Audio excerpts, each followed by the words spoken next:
ఆంధ్ర రాష్ట్రం 2019 నుంచి 2024 వరకు ఎంత వెనకబడిపోయి అందరికీ తెలుసు. 20 సంవత్సరాలు మనం వెనక్కి వెళ్ళిపోయినాం.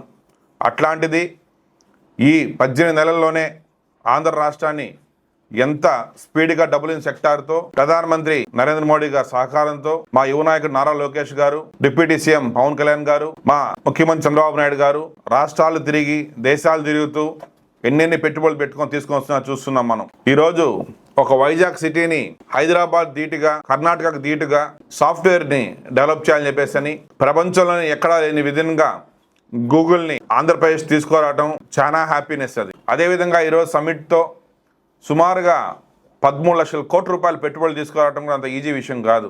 రాబోయే రోజుల్లో 20 నుంచి 25 లక్షల మందికి ఎంప్లాయ్మెంట్ ఇవ్వాలనేదే మా ముఖ్య ఉద్దేశం. 18 నెలలకు ముందు ఆంధ్రప్రదేశ్ జీడీపీ రేట్ ఏ విధంగా ఉంది, ఈరోజు జీడీపీ రేట్ ఏ విధంగా ఉండదు అనేసి ఈ 18 నెలల్లోనే అమరావతిని ఏ విధంగా మాస్టర్ ప్లాన్స్ ద్వారా డిజైన్ చేస్తున్నారు మీరు చూస్తున్నారు. వైజాగ్ని ఏ విధంగా సాఫ్ట్వేర్ డెవలప్మెంట్స్ జరుగుతాయని చూస్తున్నారు. అదేవిధంగా తిరుపతిని ఈరోజు ఒక ఇంటర్నేషనల్ ఎయిర్పోర్ట్ కూడా త్వరలో దాన్ని ఆల్రెడీ అనౌన్స్ అయింది. అది దాని ఫ్లైట్స్ కూడా వెళ్ళే విధంగా కువైట్కి, దుబాయ్కి, చైనాకి ఈ 3 దేశాలకి మొట్టమొదటిగా వెళ్ళేటట్టు కూడా నారా లోకేష్ గారు ప్రయత్నం చేస్తున్నారు. ఈరోజు తిరుపతిలో స్పేస్ హబ్గా, ఒక ఎడ్యుకేషన్ హబ్గా, ఒక స్పిరిచువల్గా, ఒక డివోషనల్గా ఈరోజు ఎంత ప్రశాంతంగా చూశారు.